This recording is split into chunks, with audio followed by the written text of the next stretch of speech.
조선해운 구조조정이요, 이번 주가 막바지 분수령이라고 합니다. 그래서 자본 확충 펀드를 조성하고 직접 출자하고 하는 두 개를 합쳐서 한다, 이렇게 되어 있는데요.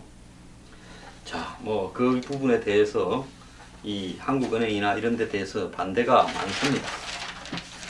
자, 그런데 정작 돈을 넣는 부분은 쉽게 이야기하는데요.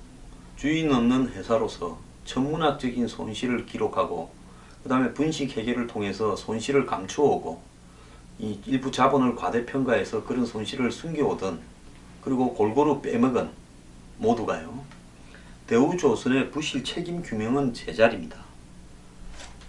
자, 국책은행 자본 확충과 조선해운 등 치약업종에 대한 대대적인 정리해고가 진행되겠지만은 구조조정의 신호탄이 될 대우조선에 대한 부실에 대한 책임 규명은 없다는 겁니다.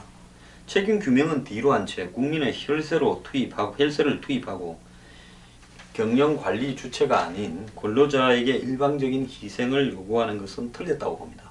저는 전 대우 사장, 주요 임원, 그리고 대우에서 빼먹은 사람, 또 대우에서 사기치거나 한마디로 정치적 압력을 통해서 대우에서 재미반 사람, 그리고 대우조선을 갖다 움직였던 자회사 아니 모회사 격인 이 산업은행 전부를 다 조사해서요, 깜빵에 보낼 사람은 보내고 사법 조치를 해야 된다고 합니다.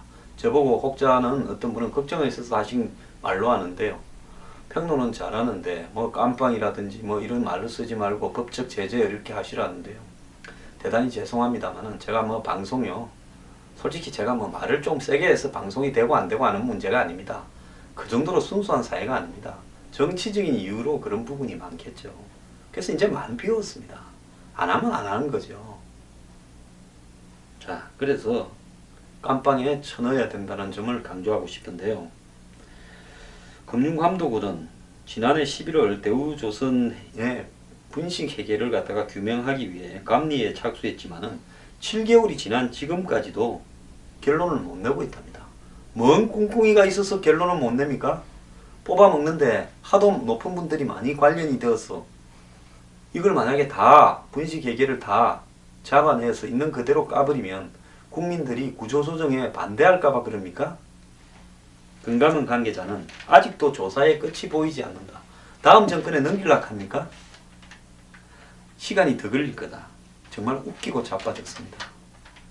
그러면 이렇게 금융감독원의 전문가들이 분식회계를 잡아내지 못하는데 검찰이 분식회계 의혹을 비롯한 대우조선 해양 전 경영진의 업무상 배임 등에 대한 수사도 진척을 볼 수가 없겠죠. 1번이 딱 서 있는데 2번이 어떻게 일을 처리합니까? 서울중앙지검은요, 작년에 10월에 대우조선 감사위원회가 어떻게 이런 분식회계가 가능했는지를 조사해 달라고 이렇게 의뢰를 받았는데도 수사에 착수하지 않는답니다. 아직 수사가 진척을 보이지 않으면서 당시 검찰이 사건을 특수부에 배당한 것만으로도 국민의 여론을 피해간 것 아니냐는 비판의 소리가 나오고 있답니다. 대우조선해양감사위원회는 서울중앙지검 수사가 진행되지 않은 상황에서 지난 1월 창원지검에 비슷한 내용의 진정서를 냈는데요. 창원지검은 최근 남상태 전 사장과 고재호 전 사장을 출국 금지를 했답니다. 하지만 검찰의 한 인사는 출국 금지는 가장 기본적인 조치라서 본격적인 수사 착수로 보기는 어렵다, 이제 열어놓고 슬슬 달팽이처럼 기어가는 겁니다. 대우조선해양 소액 주주들이 분식 회계 혐의에 대해서 제기한 손해배상 청구 소송도 장기전을 예고하고 있답니다. 아니, 지금 분식 회계를 규명할 수 있는 부분에서 금감원이나 검찰 수사가 기고 있는데 누가 하겠습니까? 자, 지금 이 소송 소액주주들이 6차례에 걸쳐서 소송을 냈고 4개 재판부에서 사건이 진행되고 있지만은 전혀 앞으로 가지 않고 있다는 것입니다. 검찰 수사와 금감원의 결과를 기다려서 재판부는 재판을 하겠다는 겁니다. 1차 서있고 2차 서있으니 3차는 아예 진행도 안 되고 있는 거죠. 자, 책임 규명을 위한 첫 발은 감사원이 될 걸로 보이는데요. 감사원은 지난해 10월 산업은행의 대우조선 해양 관리 실태에 대한 감사에 착수했는데요. 왜 감사원이 나서냐? 산업은행은 국책은행이고 그 국책은행이 자회사에 벌렸던 사태에 대해서는 감사 대상이 될 수 있죠. 감사원은 대우조선해양의 관리감독을 맡은 산업은행 임원과 직원들에 대해 부실관리 책임을 엄중하게 물을 걸로 알려졌다고 합니다. 산업은행의 부실관리 책임이 드러나면 금융위원회로 조사가 확대될지 관심이랍니다. 금융위원회는 대우조선해양 지분의 12.2%를 가지고 있답니다. 하지만 감사원 결과도 7개월이 지나갔어도 아직도 안 나오고 있다는 겁니다. 자, 조선해운 구조조정이 한참 진행 중인 상황에서 산업은행과 대우조선해양의 부실 책임이 드러나면 쏟아질 비판 여론에 책임 규명이 뒤로 밀린 거 아니겠느냐. 자, 이걸 만약에 제대로 조사해서 진실이 규명이 되면 그때는 어떻게 했습니까? 국민들이 근데 돈 넣지 마라 이럴 거니까 이 조사를 아예 지금 제대로 안 하고 있다는 겁니다. 황장수의 미래경영연구소에서 만드는 뉴스 브리핑은 제 혼자 하는 방송이 아닙니다. 시청자 여러분들과 미래경영연구소 회원들이 더불어 국민과 함께 만들어가는 방송입니다.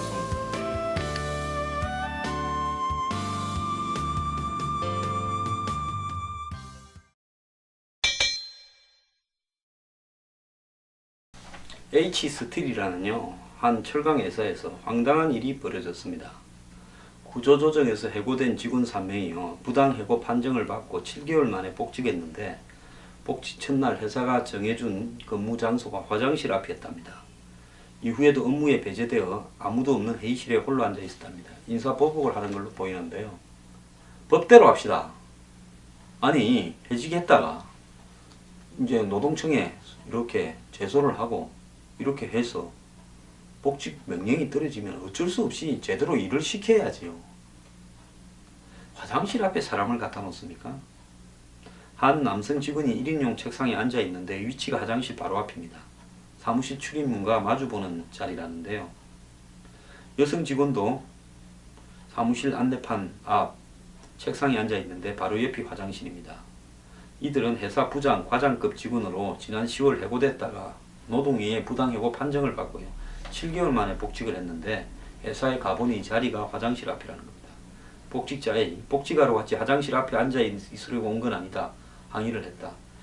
복직자 B, 회사가 너무 잔인하다. 내가 이런 회사를 다녔던 것이 맞나. 평생 잊지 못하는 그런 날이 될 거다.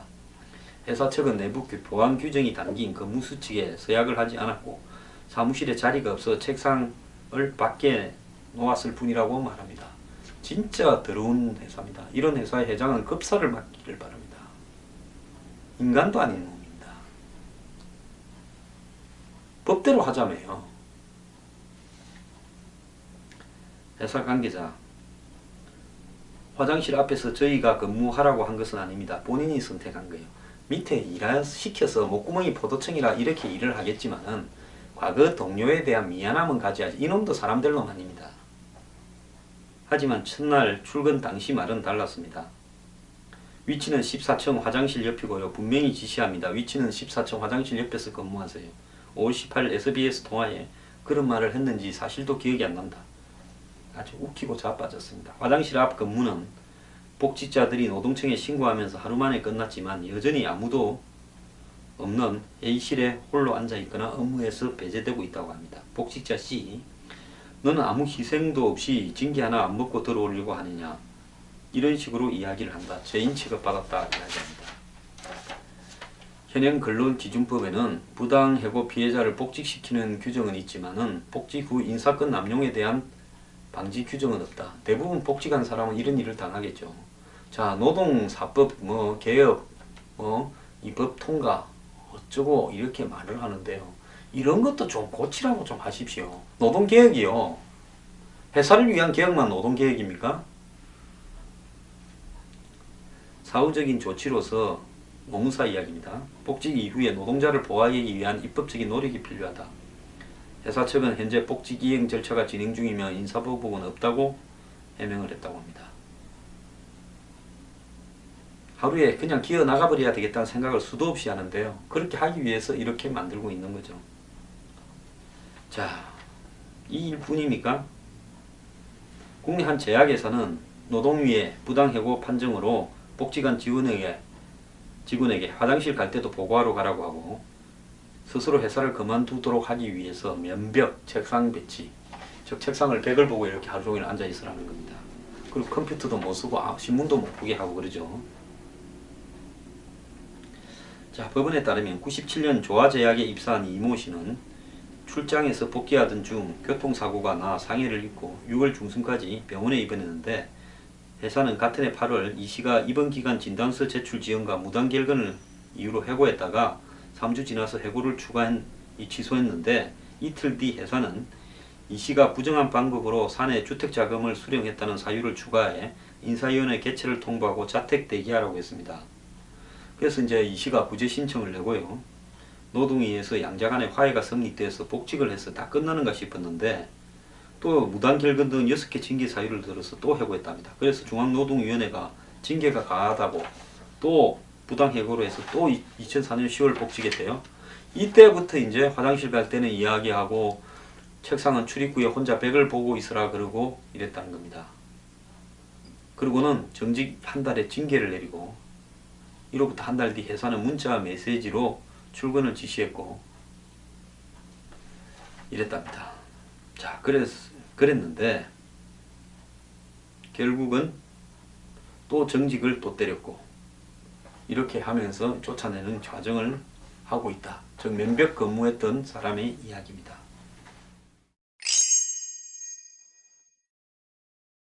한국 경제가 유월이 분수령이라서 구조조정 등 대변수가 산재해 있다는데요. 10대, 100대 상장사의 절반이 올 들어서 감원을 했답니다. 2,000명 넘게 짐을 쌌다고 하고요. 대우건설, LG화학, 현대차 등 14곳에만 100명 이상씩 감원이 됐다고도 합니다. 자, 이렇게 이제 직원들이 다 쫓겨나고 이럴 건데 이런 일이 생길수록 이제 앞으로 이런 이 해고나 이런 또 뭐 더 부당한 또 이 해고를 하기 위한 압력들이 눈에 보일 거고 이런 일들이 이제 막 생길 겁니다. 자, 최근에는 또 감소 추세를 보이던 이직자가 늘어서 증가세를 보이고 있다는데요. 사업장의 폐업, 정리해고 등 비자발적인 이유 때문에 이직하는 사람이 굉장히 늘어나서요. 3월 기준으로 2월달 작년 3월달보다 28,000명이 더 늘어났다고 합니다. 이직자들이 이렇게 늘어나는 것은요. 결국은 불황으로 일자리가 없어져 버리는 그런 부분들이 가장 큰 부분인데요. 정말 걱정입니다.